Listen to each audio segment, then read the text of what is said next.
Sean bienvenidos a su canal Curiosidades para Gente con Prisa. La curiosidad de hoy, a diferencia de varias curiosidades que hemos tratado en este canal, habla más sobre la mitología, o creo que ya las tratamos en algún momento, no sé, no me hagan caso en este momento. No recuerdo si ya habíamos hablado de mitología o las habíamos mencionado en el pasado. Una disculpa por el ruido, pero los vecinos tienen un gusto peculiar por la música intranscendente, podría decirlo. No juzgo los gustos, pero no son los míos. Cada quien tiene sus pasatiempos y sus hobbies, pero ese no es el punto de este video. El punto de este video es hablar sobre un libro que me parece súper interesante o se me hizo súper interesante por diferentes motivos. En primer lugar, yo lo podría juzgar desde dos perspectivas. La primera es una perspectiva de características historiográficas, porque el autor mismo lo dice, consultó las referencias historiográficas para hablar de esta mitología. Y la segunda es la perspectiva novelesca, cómo se entrelazan estas dos corrientes desde un debate historiográfico sobre qué tanto arte tiende a ser la escritura de la historia y qué tanto tiende hacia la parte objetivo-científica, que no vamos a revivir aquí por motivos de tiempo y por motivos de mantenernos enfocados en el punto. Sin más preámbulo, ya hemos hablado de Neil Gaiman antes, pero esta vez vamos a tocar su libro sobre mitos nórdicos. Es un libro, para mí, desde mi perspectiva, ya que no tengo otra fuente o una referencia externa de la mitología nórdica, pese o fuera de la cultura popular, sea a través de los cómics, a través de lo que se ve en internet o a través de figuras polémicas como Mark Vikernes, que nos explicó en ciertos videos, en sus ciertas narrativas, lo que es la mitología nórdica, no tengo un punto de referencia historiográfico para decir qué tan veraz o qué tan bien estructurado este libro.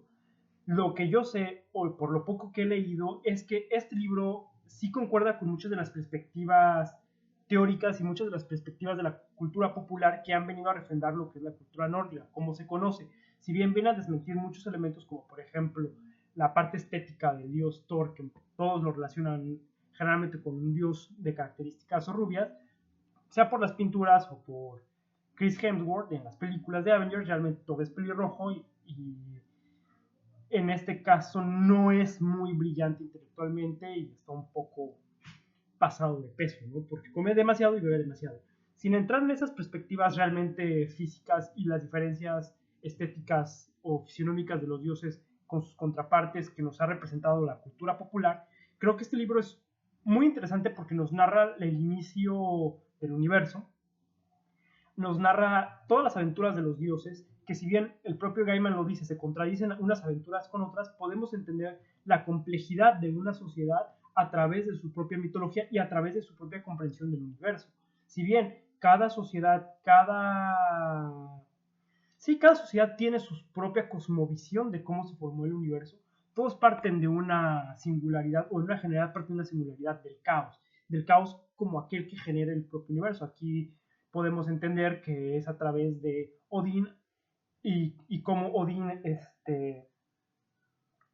desuscribe de la vida a un gigante y a través de ese gigante construye lo que es el mundo como se conoce, ¿no? Y de ahí ya viene toda la situación del Yggdrasil y vienen otro tipo de elementos, pero como siempre hay algo primigenio que está ahí y de ese primigenio se separan los entes que van a regir o que van a gobernar el propio universo. El libro cierra con una, no sé si decirlo metáfora, yo no sé si está escrito así porque, como les digo, no tengo una referencia bibliográfica ni historiográfica sobre otros apartados más académicos de historiografía nórdica, pero cierra con una metáfora sobre un juego. Al final de cuentas, los dioses después del Ragnarok resetean todo y los sobrevivientes juegan un juego de ajedrez con los dioses que ya habían perecido y con los gigantes que habían perecido, todos en un tablero, dicho de esa manera. Entonces nos deja ver una situación cíclica, pero aquí podemos poner en tela de juicio o podemos cuestionar lo que es el tiempo, ya que las nornas, que son tres, al igual que las moiras en la antigua Grecia, aquí parece que el tiempo va, si bien hay un futuro, hay un presente, hay un pasado, parece que el pasado es determinado por múltiples acciones y ese pasado tiende a repetirse en el futuro, ¿no? No me acuerdo bien cómo se le llama en el libro, pero te da ese enlace, ¿no? Te da ese enlace de que parece que el pasado tiene un enlace directo con el futuro y tiende a repetirse, por lo tanto es cíclico y podemos entrar aquí o encontrar el mito de Ouroboros y todo eso, ¿no? Que se me hace muy interesante si te pones a desentrañar el libro en su profundidad. También nos muestra una epopeya adánica de los sobrevivientes del Ragnarok, que son hombre y mujer metidos en el Yggdrasil. Esto me es muy interesante porque las perspectivas bíblicas muestran a Adán y Eva como los primeros seres en la tierra que la van a repoblar. Aquí sucede exactamente lo mismo. Si bien la creación primeriza de hombre y mujer en la cosmogonía y cosmología nórdica proviene de la creación de ellos a través de dos árboles, aquí los sobrevivientes, los descendientes de estos dos primeros seres, se meten en el árbol y sobreviven a esta gran guerra, a este gran diluvio, porque también muestra un diluvio universal, muestra un cataclismo de características incluso atómicas, ¿no? Porque, y no lo dice así, pero esto es una reinterpretación de lo que yo estoy pensando o analizando dentro de este tipo de elementos, porque hay una cuestión de un invierno nuclear. Un invierno nuclear, ¿por qué? Porque ahí lo dice, de un invierno se sucede otro y otro después de ¿no? Donde solamente se conoce el frío y las erupciones volcánicas, gracias a Surtur y todo ese tipo de elementos, no lo dice de esa manera, pero uno lo interpreta, pero si menciona Surtur, llena de cenizas de la Tierra, ¿no? Y las cenizas se confunden con los copos de nieve. Entonces podríamos asumir que hay una situación nuclear de esta manera por los poderes primigenios. Se puede interpretar de esa manera, se puede interpretar de muchas más. Ahorita lo podemos decir de eso porque conocimos de energía nuclear, en ese momento no lo conocen, no, o puedo aventurarme a decir que no. Hay muchas teorías conspirativas que no voy a tocar, pero que pueden establecer ese tipo de relaciones energéticas. Es interesante también observar cómo hay una separación entre los Aesir y los Vani como potencialidades diferentes, ¿no? Que también podríamos, si lo llevamos a un punto de vista más moderno, podríamos hacer una separación entre lo natural y lo cultural desde una perspectiva mitológica. ¿Por qué? Porque hay ciertas potencias encarnadas hacia leyes físicas de la naturaleza y otras potencias enfrascadas no solamente en la naturaleza, sino en los seres humanos. Creo que es muy interesante esa perspectiva, ese diálogo y esa separación y esa unión y esos vasos comunicantes entre estos dos puntos.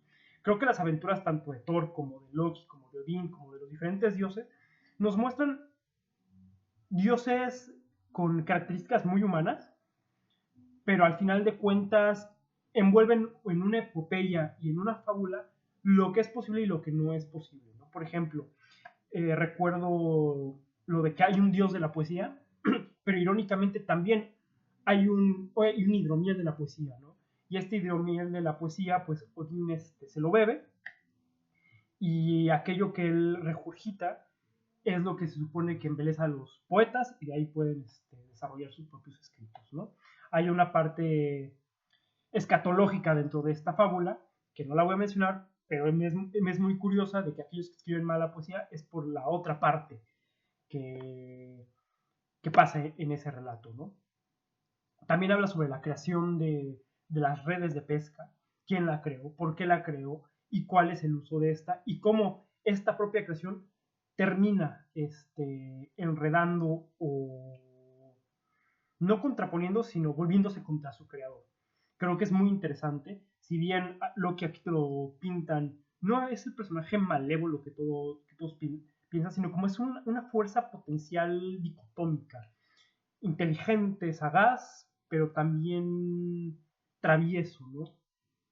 A veces podríamos decir, en palabras que a mí no me gusta mucho utilizar esta palabra porque sí, siento que tiende a malinterpretarse, pero tiende a ser muy maquiavélico en ciertos aspectos, ¿no? Y lo hace más por su diversión, más que por otros elementos que lleven a una problemática real.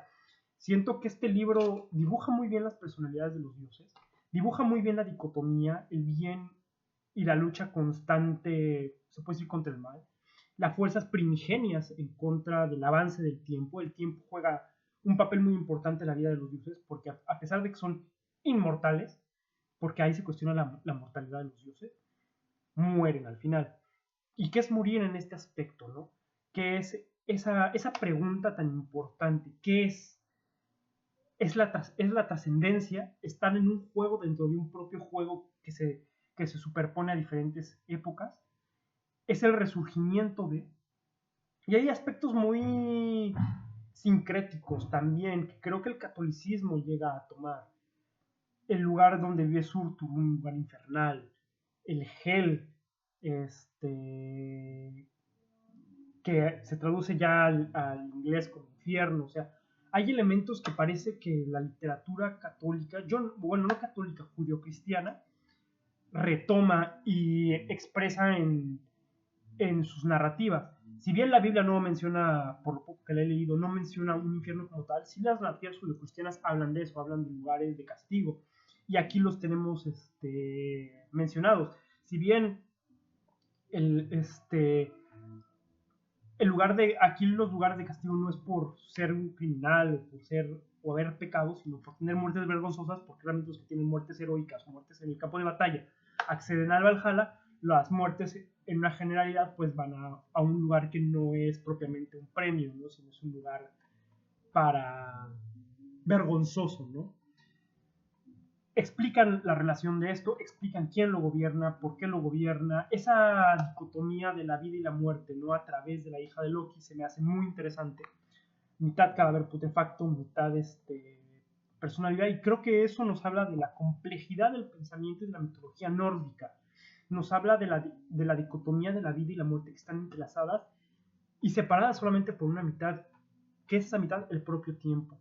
Creo que es muy... A pesar de que estoy dando juicios muy anacrónicos, porque obviamente ellos no lo manifiestan así, también estoy utilizando juicios muy diacrónicos. ¿Por qué? Porque a través del conocimiento que ya tenemos podemos adentrarnos dentro del pensamiento nórdico y observar sus propias complejidades, observar que todo lleva a un porqué y una razón de ser, que toda acción corresponde a una reacción y que todo ello se entrelaza con la historia de estas perspectivas, siempre observando y siempre remarcando que la inteligencia vence a la fuerza, que la astucia vence en determinadas cuestiones, que la valerosidad, la caballerosidad, que no lo menciona así, y los valores propios de la cultura nórdica se sobreponen a los elementos trucuñuelos o maliciosos, y que al final de cuentas todos tenemos un destino y una representación dentro de ese destino, y que tal vez incluso somos movidos como piezas de ajedrez por entes superiores.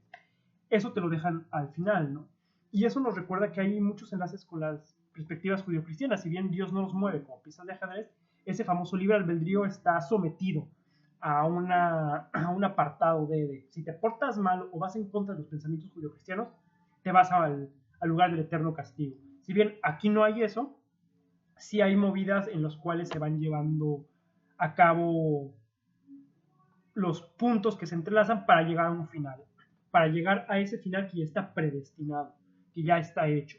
Me sorprende también la capacidad de entender, porque incluso en la actualidad nos cuesta entender eso, que para obtener el conocimiento se debe de sacrificar algo. Si bien no es sacrificarlo materialmente como Odín a través de su ojo, sí es a través del tiempo. El tiempo juega para adquirir conocimiento. Tienes que sacrificar algo para obtener ese algo. Entonces, la complejidad del pensamiento nórdico, y no es que los esté alabando, es bastante profunda y bastante interesante porque nos mete en situaciones ontológicas, ónticas, epistemológicas y hermenéuticas, y un pensamiento muy profundo que puede tener influencia o puede haber sido influenciado o haber influenciado a pensamientos judio-cristianos y otro tipo de religiones que tuvieron tempranas comunicaciones. No lo sé, me estoy aventurando a hacer ese juicio de valor. Sin embargo, no tengo referencias historiográficas de cuestiones de literatura nórdica. Sin embargo, cuando las llegue a tener, podré comparar esos escritos con este libro y poder decirles, si es acertado en lo que dice Neil Gaiman o no. Se fantaseó muchas cosas. Pero de momento creo que es un libro que vale la pena leerlo, sea para leerlo en la noche, para pasar el rato, para incluso tomarlo como referencia epistemológica, para adentrarse a la mitología nórdica per se, o simplemente para disfrutar una buena lectura. Yo lo recomiendo, es un libro muy fácil de leer. Neil Gaiman tiene una pluma excelente. He tenido la oportunidad de leer otras cosas de él. He tenido la oportunidad de ver películas que él ha realizado. Y es muy bueno y es muy digerible, a pesar de que es muy complejo su pensamiento.